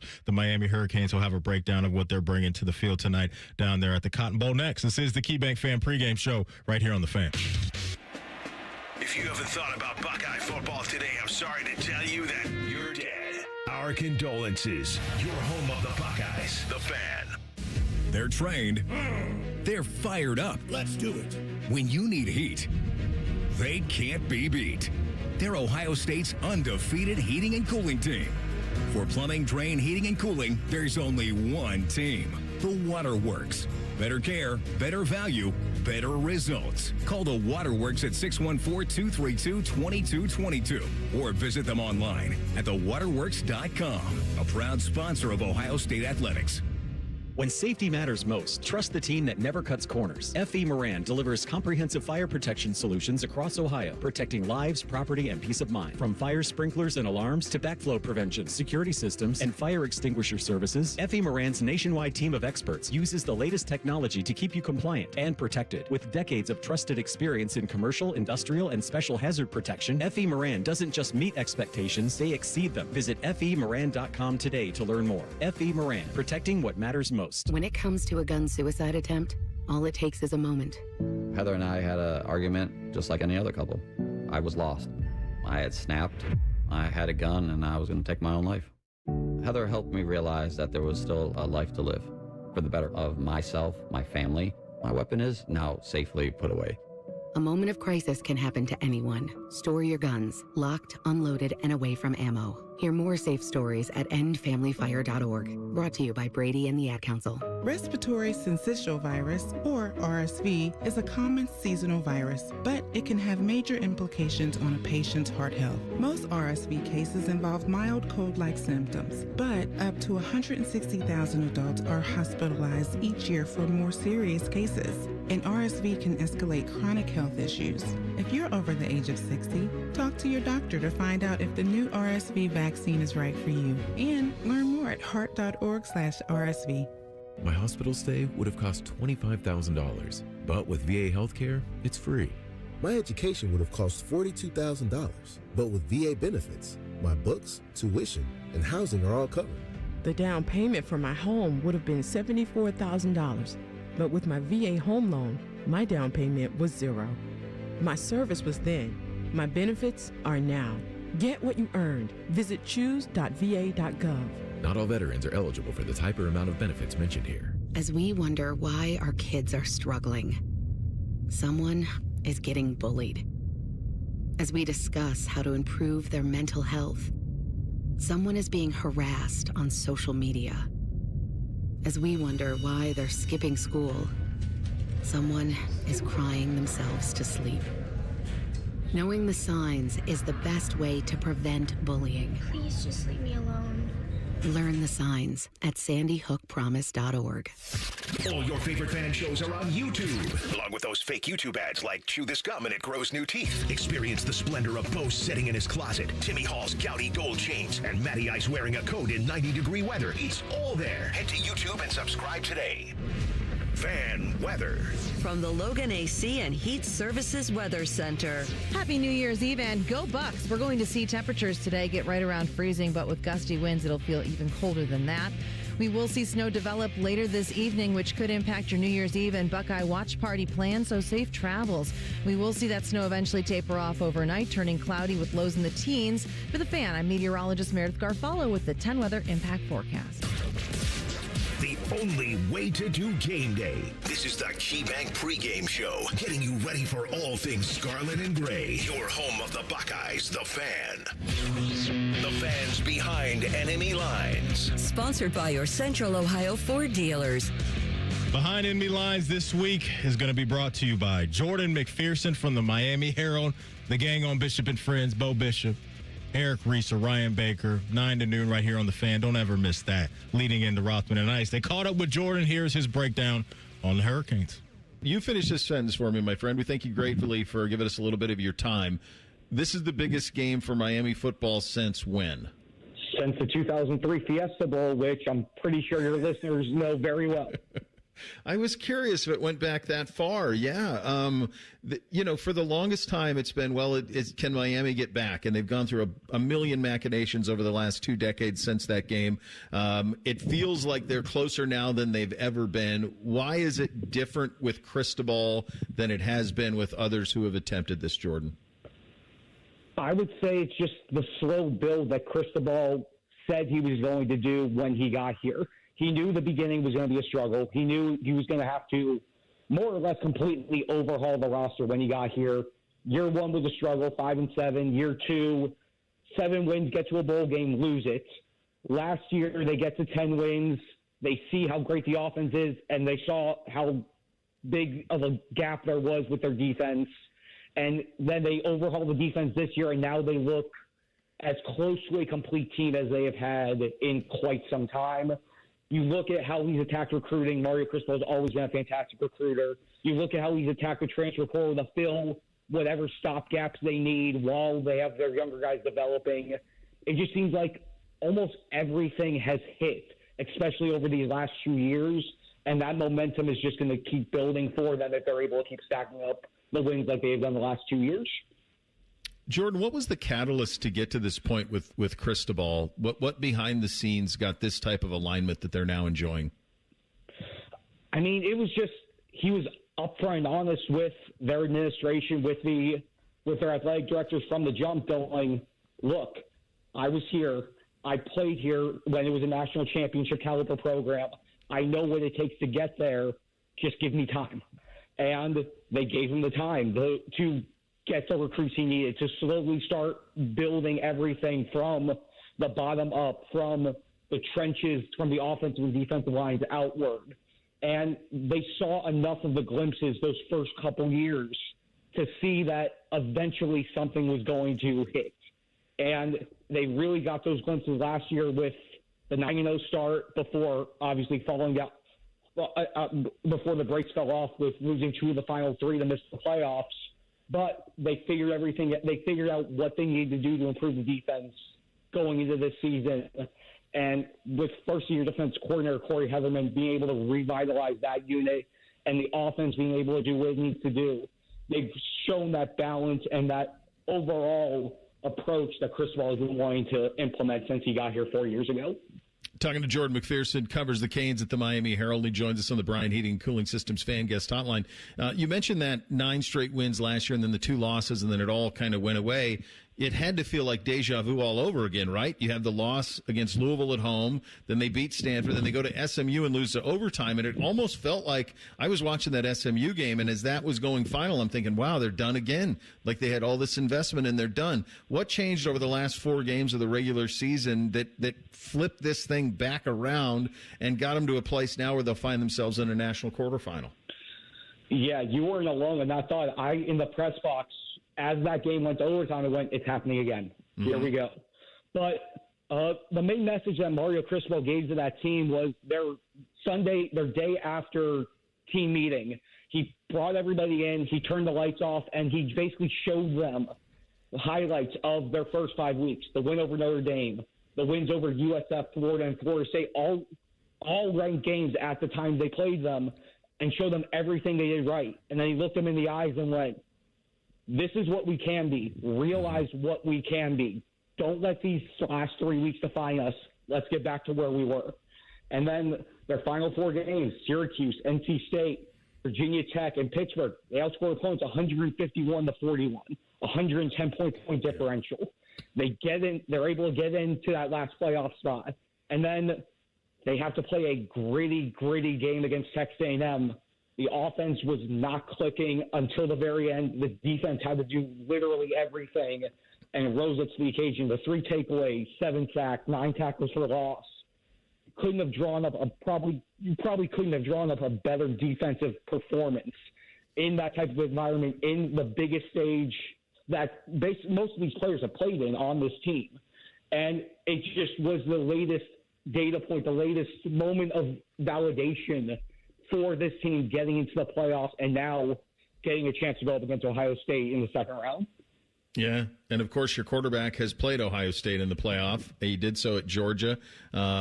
It's interesting. When he goes great, all goes great. Not coincidentally, when he doesn't, that's when the loss happens. 6 interceptions in those 2 losses, 4 in the game to Louisville and 2 in the game to SMU. But the experience is something that I'm guessing they're going to lean on tomorrow night. What has the Carson Beck experience been like this year for the Canes? Yeah, I mean, you hit the nail on the head there. I mean, when the game is to the point where it's fully reliant on him, it's a little worrisome. I'm going to be honest there. It's when they're able to be a collective team, when the run game is going with Mark Fletcher, Gerard Pringle, Charmar Brown, when the defense is able to set up the offense with good field position, when Carson Beck's able to make the plays, just make the plays he has to make and not have to be the hero. Miami had to rely on that a lot last year with Cam Ward. Carson Beck is not Cam Ward. But Carson Beck is efficient enough and able to make the plays he needs to make. If they can simplify the game, if they can make it so that he doesn't have to overdo it, then Carson Beck is able to effectively lead this offense. And he has enough weapons. Malachi Toney, the freshman phenom, who's done a little bit of everything for them. Mark Fletcher, probably the best offensive line in the country. They have enough talent around him where they don't need to put everything on Carson Beck. And that's ultimately the hope that they have moving forward. So of that attack that Carson Beck will lead, and you mentioned some of those playmakers, and they are dynamic ones, and certainly Ohio State and Miami recruit similar players. Jeremiah Smith, the most famous example of it, but it happens all over the roster. What will their attack be against a Buckeye defense that the most points it's given up all season is 16 at Illinois, and that was in garbage time? What do you think Miami will attempt to do offensively to get this Buckeye defense, which has been as dominant as you know sometimes we've never ever seen in the sport? What will they attempt to do to get some advantages there? Yeah, they're going to have to try to scheme up whatever they can. I mean, we saw Shannon Dawson over the last month of the season. He's had some trick plays up his sleeve. He's shown a few of them over the final weeks of the season. He tried to do it a little bit against Texas A&M, establish the run, and use that to set up the pass. That's been their MO. That's been their bread and butter when things are working. Get the running game going, even if they're not breaking off big plays. If they can consistently get 3-4 yards at a time and show that the defense is going to have to play both the run and the pass, that'll be Miami's best case scenario. And again, Malachi Toney, like I mentioned before, obviously he's been great in the passing game as a receiver. He's thrown 2 touchdown passes. He's run for a touchdown. They have a wildcat package for him. They call it the Mally Cat. That's able to open things up. And he played quarterback growing up. He can throw a deep ball. He can throw a deep ball. He can make secondary reads. It's honestly fascinating to watch this kid, 18 years old, do what he's done at sporadic moments for the Hurricanes team. And they're just going to have to try to spread the ball out and make sure that Ohio State has to pay attention to every single person on the field and not just pinpoint 1 or 2 guys. How much do you think will Miami defensively try to replicate what Indiana did to Ohio State, which was really frustrating for the Buckeyes, probably a step back offensively from what we'd seen from Ohio State throughout much of the year. And the reason I ask this is Miami has a more talented front than even Indiana. Now, I don't know if they'll be asked to do all of the things Indiana did, but with Bain and those boys, you know that they can get after it. But the way that Indiana played it isn't necessarily what Miami is defensively. How do you think Cristobal and his staff will kind of mirror what Indiana tried to do? Yeah, I think they're going to try to mimic a lot of what Indiana did, especially with, again, their main goal is going to have to be to rattle Julian Sayin early and often. And again, that game against Indiana, 5 sacks. Ohio State only gave up 6 sacks all season leading up to that game. Miami's defense, Akeem Mesidor, Ruben Bain, defensive tackles in Ahmad Moten and David Blay are all able to penetrate an opposing offensive line. They've done it all season. And then nickel corner Keontae Scott. He's one of their guys who is an excellent blitzer. He has, I think it's 11 or 12 tackles for loss as a defensive back this year. He knows how to be involved in all aspects of the game. If they can get Julian Sayin rattled, if they can flush him out of the pocket, force him into some quick throws, and even just impact his accuracy a little bit, if they can make it so that he has to think quick on the biggest stage that he's played in, that is going to have to be priority 1 for this Hurricanes defense. Jordan, get you out of here on this one. I think it's still 9.5 is kind of what the number is on this one. I've been on the record with our audience here. I think it's a little bit too much. I just think it's too big of a number. How do you see this one going tomorrow night? Yeah, I'm with you. I think 9.5 is a lot. I think Ohio State's going to pull it out. I just think just talent across the board, they have an edge over Miami. I think Miami could win in the lines at both lines of scrimmage, but I feel like in terms of the skill position versus defense, I feel like Ohio State has the edge. I think Ohio State wins a 1-score game, but it should be on paper. This should be a thrilling game on Wednesday. Yeah, hopefully you get one down there, buddy. Appreciate your time, and thank you so much for giving us a little bit of it today. Thanks so much. Thanks to Uncle Bo on Bishop and Friends and Jordan McPherson from the Miami Herald for our Behind Enemy Lines interview this week. Behind Enemy Lines is sponsored by your Central Ohio Ford dealers. Visit Toyota.com. Toyota, let's go places. Coming up next is our Who's Got the Heat segment. We'll apply some pressure to somebody around the world of college football and sports next. And you'll hear from Coach Day on fixing the red zone issues coming out of the Big Ten championship game. This is the KeyBank Fan Pregame Show right here on The Fan. The sound of Paul Keels calling a Buckeye game is erotic. Oh, yes. Your home of the Buckeyes, The Fan, Ohio sports destination. Hi, Bob Capace from Worthington Jewelers. Coming up, more football talk on The Fan. That's right, Bob. And just like our hometown team, Worthington Jewelers is all about tradition, family, and winning moments. Celebrate your victories with us, your hometown jeweler, Worthington Jewelers. Hey, Columbus. It's Lorenzo Stiles Jr., Ohio State student athlete. Football runs deep in my family. My dad played here, and now my brother and I are proud to carry on that tradition. At Monogram Homes, family matters too. They treat every homeowner like one of their own, building with care, precision, and pride. Monogram doesn't just build houses, they build homes, crafted just for you.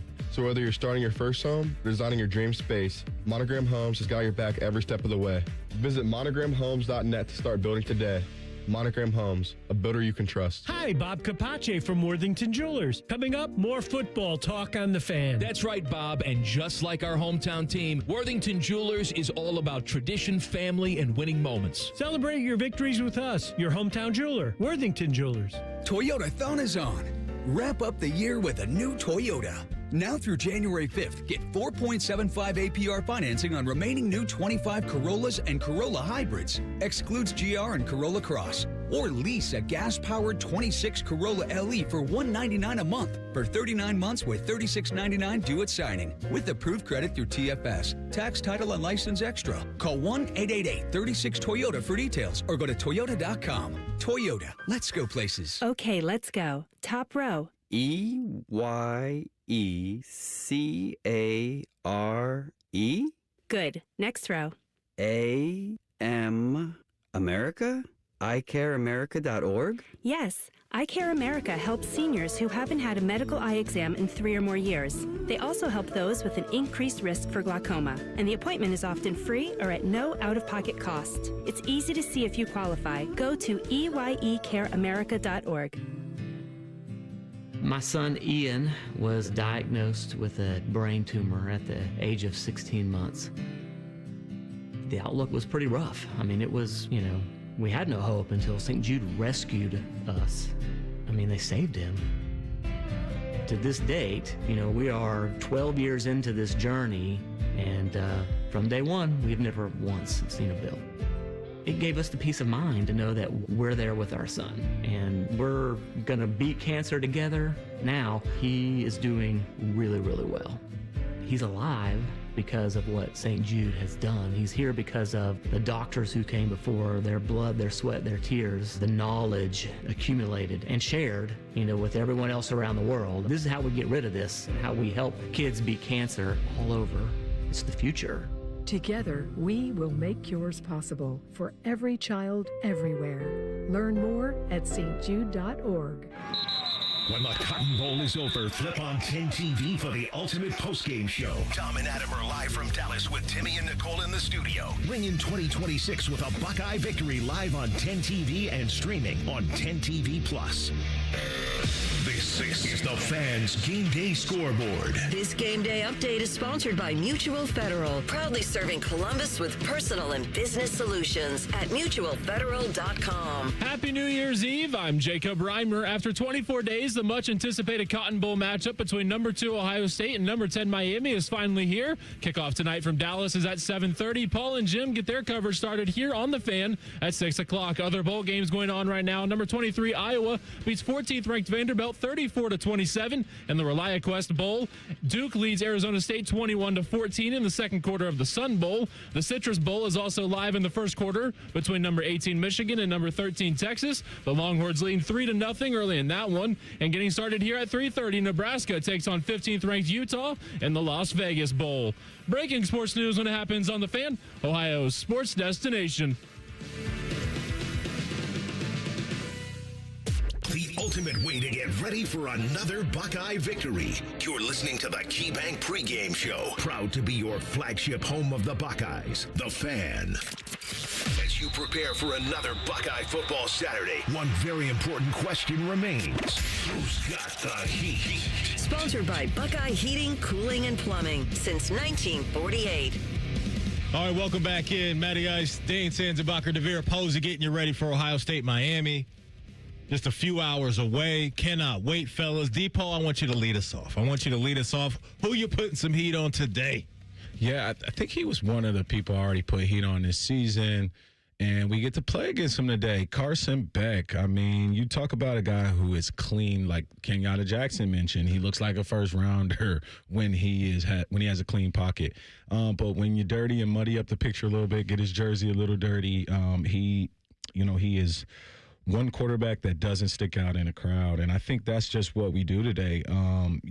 when you think about Miami, how do you avoid pressure, right? You get the ball at the quarterback's hands quickly, quick passing game, screens, things like that to Malachi Tony. And I think just side to sideline, Arvell Reed, Sonny Styles, Peyton Pierce, those guys, Caleb Down, that's what we do best. That's what we've been seeing all year is trying to get the ball out of your hands and you get tackled fast. And so for our defense, just being able to add pressure, I think Miami is going to play into our hand and what we like to do and where we're comfortable most of the year. So, but I do think this team will, and Carson Beck will try and push the ball down the field.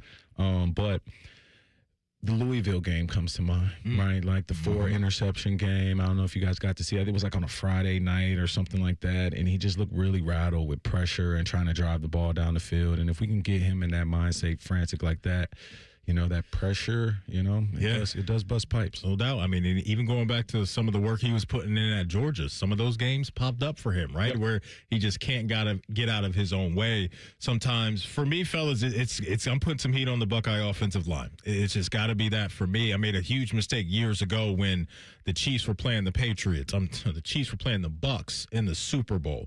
And remember, the Chiefs went into that game, banged up offensive line, questions about the offensive line. I was like, you know what? Doesn't matter. They got Mahomes, they got Reed, Kelsey, Tyreek, and that crew. And I learned a lesson that day that no matter what you got going on the outside, what you got in that backfield, the big dogs up front don't do their job, you could be in some trouble. And so Messidor, Bain, their defensive tackle for Miami, is a good player as well. So they got guys that are going to be able to make an impact, and they're going to get theirs. It's just the amount of time, I think, how much time can they give Julian in this one? That's going to be a big one. And also for Julian, too, as a quarterback, to move around some of that pressure, too, when it's in his face, right? Like, he's got to do his job there as well. But it's about those guys. They've been hearing it for weeks, so I'm sure they're sick of hearing these type of things. But I just think it's so important because if they do their part, we know the playmakers that they have. We know how accurate Julian is, and the offense should be able to execute. So I'm going to go with the Buckeye offensive line, fellas. I'm putting some heat on them. I'll build on that and go with really the whole Buckeye offense. And I think there's I don't know if it's fair to say there's heat on them, but it's imperative that they get rolling in rhythm and get started fast. Now, I don't try to overemphasize like first drives. You never know what's going to happen. You're still feeling out the game. It's the first round of a boxing match. But you have things working against you. One, the history of these teams that got the bye in the first round last year came out flat, almost to a team. Every one of them came out flat. You can't put yourself in a hole. Two, you're coming off your last game in the Big Ten championship. The offense, left something to be desired. I mean, it was clunky. As they acknowledged themselves, it wasn't really in rhythm, and you can't afford to do that. Really, this week kind of resets the odds for the whole bracket. I mean, I think all the teams that we thought would probably win in the first round, there were some good games, but now you've got your, Elite Eight. You've got your 4 games. After this weekend, we're going to know who's who. People are going to show like where they're at now, what team you are now, because it could be different. You saw Ohio State last year.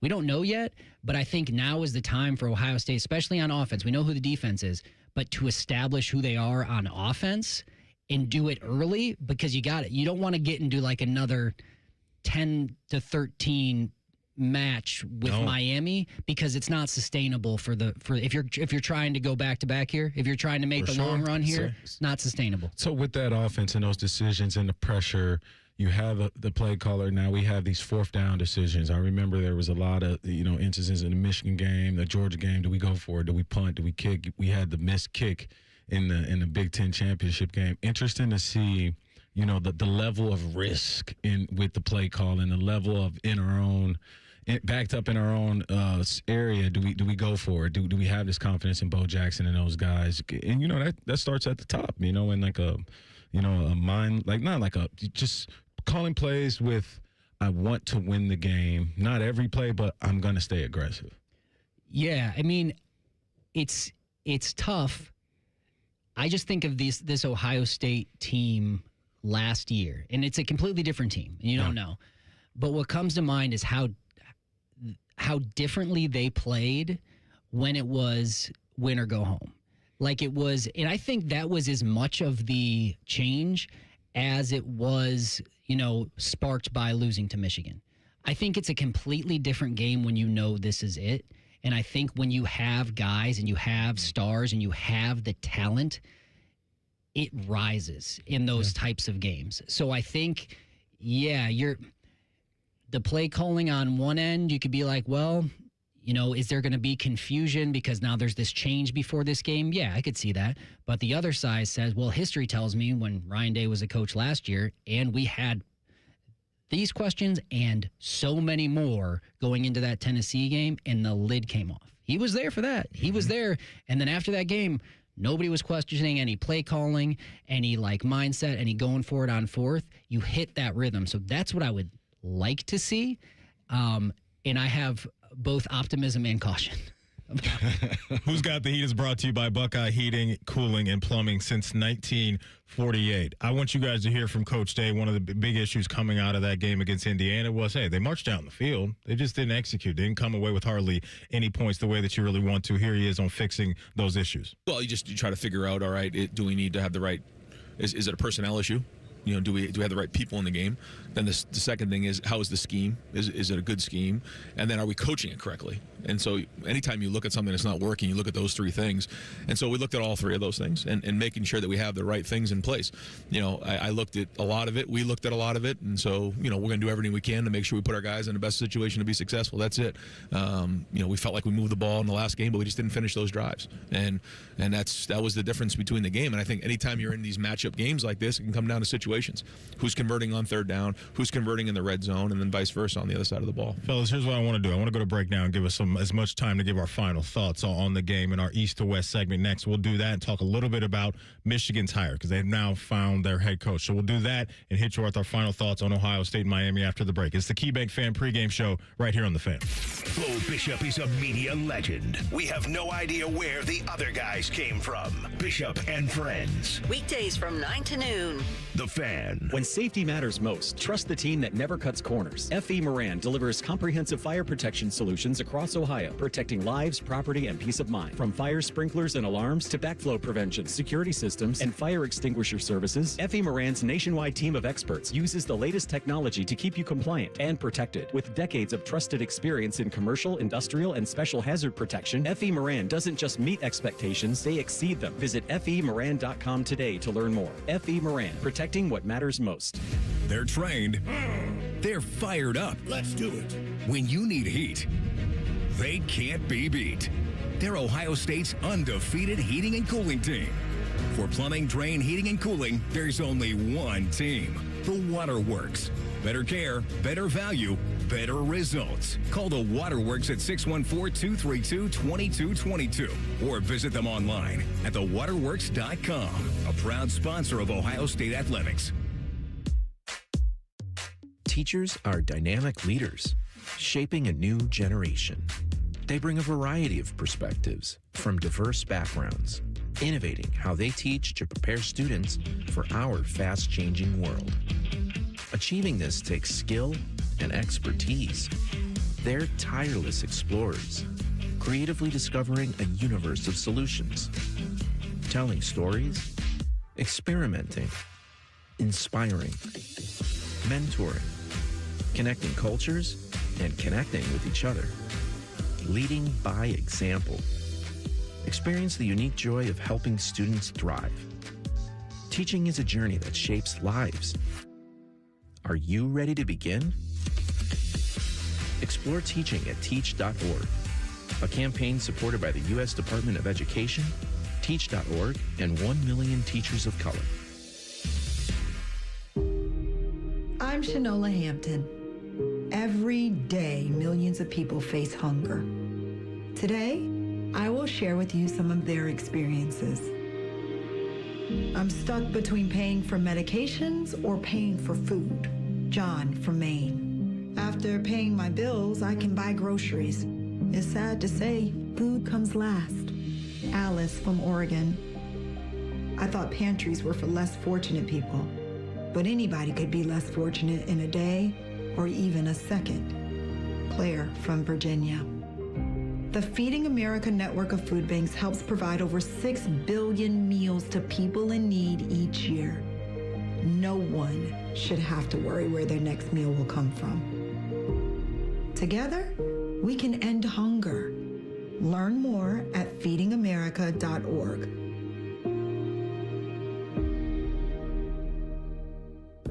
Join the Fan weeknights at 6 for the Buckeye Show. And if you're asking if it's just a bunch of homers rooting for all things Ohio State, yes it is. Proud to be your flagship home of the Buckeyes, the Fan, Ohio sports destination. All your favorite fan shows are available when you want them. Head to 971thefan.com and hit that subscribe button. The Fan, Ohio sports destination. You're listening to the KeyBank Pregame Show, the only way to get ready for a Buckeye game. Your home for Ohio State athletics. The Fan. It's the Fan's East to West. All right, welcome back in. This is the KeyBank Fan Pregame Show. Fellas, we've been gone for so long. A lot has been happening around college football. A lot of crazy stuff happening up in Ann Arbor. Sharon Moore out, fellas. Kyle Whittingham in. What do you guys think of this hire for the old Wolverines? I like Coach Whittingham. I think he coached under Urban when they were out there. You think about those Alex Smith teams that they had, and he just kind of been there and been able to keep this program relevant with physical football. And I think he understands recruiting without the 5 stars, right? And being able to put the team together and find a good quarterback. And just his recent success at Utah, even you go back to the Rose Bowl game, he knows how to help programs, sustain fast. And I think for Michigan, just bridging from Sharon to, long term, because he's 67, 5-year deal. I don't know if this is the guy that takes them, into the 2030s, but we do have a good guy to get him there as a bridge. What do you think, Dave? I don't think we're in a time where anybody is really thinking there's going to be a guy to take you into the 2030s. Yeah. It just feels like there's a culture in coaching right now. It's like if you're really good, you are going to Lane Kiffin it and continue to hop around to one of the 5 top jobs in the land. And if you're in those top jobs and you don't win a national championship every other year, then then the school is going to be hunting for you. So it's like a weird time that like you're not like the age of Kurt Ferentz is all but dead. Like guys settling down in a place and staying there, or even the age of Kyle Whittingham, guy that stayed at a place for a long time. Yep. So I think it's a good and almost really lucky hire by Michigan. And I mean, you got like right now, Michigan and Penn State both like come out smelling rosy on the other side of situations that you're just like, that wasn't looking good. Now, he's an older coach, but I think you got a guy that, one, has a ton of knowledge of both football and recruiting and is now going to be gifted resources that he never had at Utah. He had success at Utah and never is going to have. So I think he's going to be able to employ that and say, like, okay, let's see what we can do here. I think it's a really good hire, and I don't think that, you're not thinking – long term. Look at Indiana. You think, Kurt Cignetti's an old guy too. They're investing now because now's the time you want to win. You figure it out 5 years down the road how we keep winning, but it's not it doesn't seem like a scary one. I don't think there's anybody's going to be like, oh yeah, he can't do that at Michigan. I would think that he can do that. You got to respect his body of work, for sure. You know what his teams are going to be all about. He already mentioned it. Hey, we're going to be a line of scrimmage team. We're going to be tough, and that's what Utah was, man. They're coming after you physically. They're coming downhill, and that's kind of been what Michigan has been over the last few years for a long time. So I think maybe to the Michigan fan base in their eye, they may like some of the stuff that he's going to be able to do. The big one for me, though, is going to be after this game, what do we hear about Bryce Underwood? Is he going to be able to keep him and have that year one talent at the most important position? But you guys nailed it with what he can do at recruiting, what he's going to be able to deal with financially. I think it's a pretty good hire for them. I want to play this clip for you guys. He had his opening press conference up there in Ann Arbor, and he was asked about whether or not he dislikes Ohio State, and here was his response. And just to be clear, do you dislike Ohio State, or is that something you have to learn how to do? I do now, I guess, but like I said, I followed them for quite a while. Me and Urban were on the same staff at Utah. I was his defense coordinator, so there was a real tight bond there, and I followed his career and obviously stayed in touch throughout the course of his career, and he had great success there. But now I'm on the right side of the deal now. So, yeah. Just feels like a grown-ups entered the chat up there, right? In Ann Arbor, right? After just everything that they've just been through, this guy's just kind of like a no-nonsense guy. You know what you're going to get. Kind of bad for us because I'm like, I don't know, I kind of like Kyle Whittingham. I liked him at Utah. He seems like he's kind of like a normal, and I think it's a good, and it's tough, and people like our ears are probably bleeding because we're not just like tearing this thing apart. But we'd be lying though if we went the other way. We'd be lying. The marriage between these two, it's not like you hire Kyle Whittingham to resurrect USF or to bring a program back to life. What you have at Michigan and what you have in this era of college football at Ohio State, a lot of these blue blood programs is like the institution they have a floor that is very high. Like Michigan has a floor that's very high because they're going to get so much support. They're still going to get great recruits. You're going to be able to use the brand. If you bring in a guy that has great knowledge and can manage and prove and win, you don't have to get the next young thing to see if it works at Michigan. Yep. You don't even need to get a guy that's coming in to make his stamp on it. The next young coach that has a lot of success, like, oh, we want that to be the Michigan guy for next 10 years. You don't even need that right now. You don't need a stamp right now. You need somebody who's going to sail that ship that is already the brand of Michigan football and keep it steady because the floor is so high. That's why I think it's a smart hire. They're lucky that they were able to pull him out, to which I thought he was just retiring. Like I thought, didn't he step down like sounds like he stepped down. Yeah, he stepped down, and I think you're saying like we just want somebody who knows what they're doing with all of the stuff. Well, can you blame them? Yep, that's it. It's like, can you blame if they like sat in a room and like, guys, let's get somebody who knows what they're doing, who's not going to get in trouble.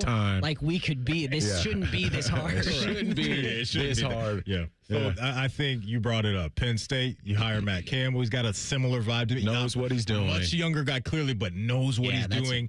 Did a lot with kind of less, I think, at Iowa State and more resources for him over there. So I think a couple good hires around the Big Ten. Let's get back to Ohio State, Miami before we get out of here. I want you guys to hear from Caleb Downs. Here's his thoughts on the Miami offense. Really veteran quarterback. Carson Beck's played at a really high level. The offensive line is very massive. They do a really good job of what they do.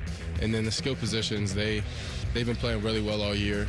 Malachi Tony's played at an extreme level, so they do a really good job. How aggressive do you guys think Matt Patricia needs to be in coming after Carson Beck? Because we've talked about it. You heat him up, things get a little dicey for him. How much aggressiveness do you want to see from this Buckeye defense? I think it's a play with the aggressiveness. It's more like the Archie Manning approach of, hey, like we might show you pressure, we might drop out, get picks. You know, hey, you might think it's coming from this guy, but he's in your count, and we're messing up your quarterback count, and offensive linemen aren't picking up Caleb Downs off the edge. So I think it's more about the chess match when you talk about pressure, more about not physicality, but like who's coming at what time and from what angle, and just with Ohio State's defense, like we were saying, we uncovered it's a concept thing. So as long as everybody knows their job, I think if Carson Beck,